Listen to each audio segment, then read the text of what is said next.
একটা মানুষ কেন এত নৃশংস হিংস্র হয়ে ওঠে, একজন ডাক্তার হিসেবে আজকে সেটা নিয়েই কথা বলবো। বিজ্ঞান কি বলে সেই জিনিসগুলো নিয়ে আজকে ব্যাখ্যা করার চেষ্টা করব। আপনার আশেপাশে এমন কিছু মানুষ দেখবেন যারা মানুষ হত্যা করে, শিশুদের উপর নির্যাতন করে, ধর্ষণ করে, সোসাইটির নিয়ম শৃঙ্খলা ভেঙে সব কিছু চুরমার করে ফেলে। এরকম মানুষ কিন্তু আপনাদের আশেপাশে একদম রেয়ার নয়। কিন্তু কেন তারা এটা করে?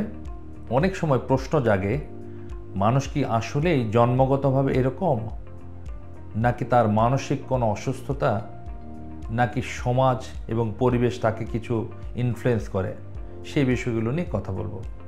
মানুষের মস্তিষ্কের গঠনগত যদি কোনো সমস্যা থাকে, সেটার কারণেও কিন্তু মানুষ এরকম হিংস্র জানোয়ারের মতো আচরণ করতে পারে। ব্রেনের একটা গুরুত্বপূর্ণ অংশ যেটা ব্রেনের সামনের দিকে থাকে, যেটা প্রিফ্রন্টাল কর্টেক্স বলি, এই অংশটা মানুষের সাধারণত সোশ্যাল বিহেভিয়ার, আচার আচরণ, নৈতিক বিবেচনা বোধ এগুলোকে নিয়ন্ত্রণ করে। যদিও কোনো কারণে এই ব্রেনের প্রিফ্রন্টাল কর্টেক্সে কোনো একটা অসুবিধা দেখা যায়, সেখান থেকে কিন্তু একটা মানুষ তাদের অ্যান্টি সোশ্যাল বিহেভিয়ারগুলো প্রকাশ পেতে পারে। গবেষণায় দেখা যায় যারা অনেক বেশি সহিংস হিংস্র, তাদের ব্রেনের এই অংশগুলোর নিয়ন্ত্রণ খুব কম থাকে। অন্যদিকে অ্যামাগডালা নামে ব্রেনের একটা অংশ আছে যেটা মানুষের ভয়, ভীতি এবং ইমোশনকে নিয়ন্ত্রণ করে। কোনো কারণে যদি অ্যামাগডালা অনেক বেশি সক্রিয় বা উত্তেজিত থাকে, তখন কিন্তু মানুষজন অনেক বেশি উত্তেজিত থাকে এবং অনেক বেশি স্টিমুলেটেড থাকে। এই সময় কিন্তু সে বিভিন্ন ধরনের খারাপ কাজ করতে পারে। এছাড়াও ব্রেনের কিছু নিউরোকেমিক্যাল পরিবর্তন যদি থাকে, যেমন সেরোটোনিন এবং ডোপামিন নামে পদার্থের যদি আপ ডাউন থাকে, সেখান থেকেও কিন্তু এরকম ঘটনা ঘটতে পারে। গবেষণায় দেখা যায় যাদের সেরোটোনিন কম থাকে তারা অনেক বেশি আক্রমণাত্মক আচরণ করে।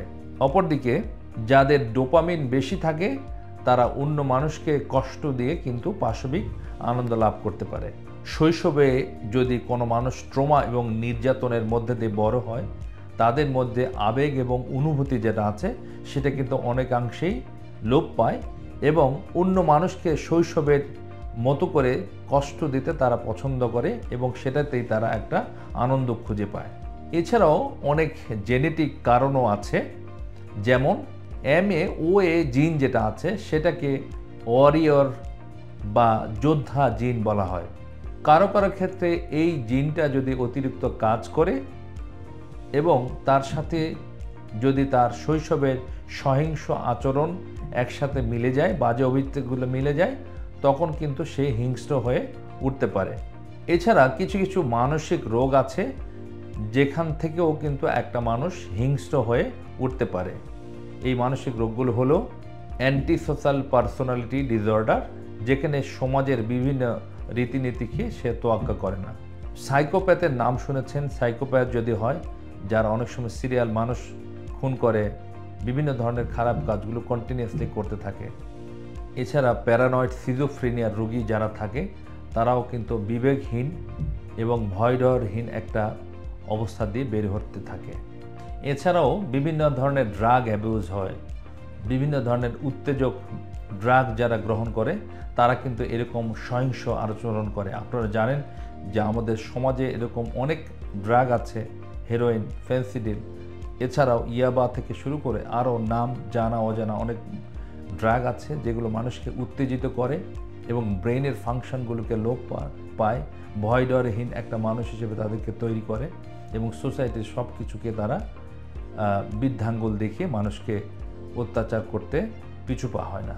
তাই একজন মানুষ সহিংস এবং খুবই খারাপ আচরণ যদি করে, সেটা শুধুমাত্র তার সমাজের একটা বিশেষ দিককে বহিঃপ্রকাশ করে না, একই সাথে তার ব্রেনের গঠনের পরিবর্তন, হরমোনাল এবং বায়োকেমিক্যাল যে পরিবর্তন সেগুলো থাকতে পারে, নিউরোকেমিক্যাল পরিবর্তনের জন্য হতে পারে, সাথে সাইকোলজিক্যাল এবং ছোটোবেলাতে বেড়ে ওঠার সময় তার যে স্ট্রেস এবং নির্যাতিত হয় সেটাও কিন্তু প্রভাব ফেলতে পারে।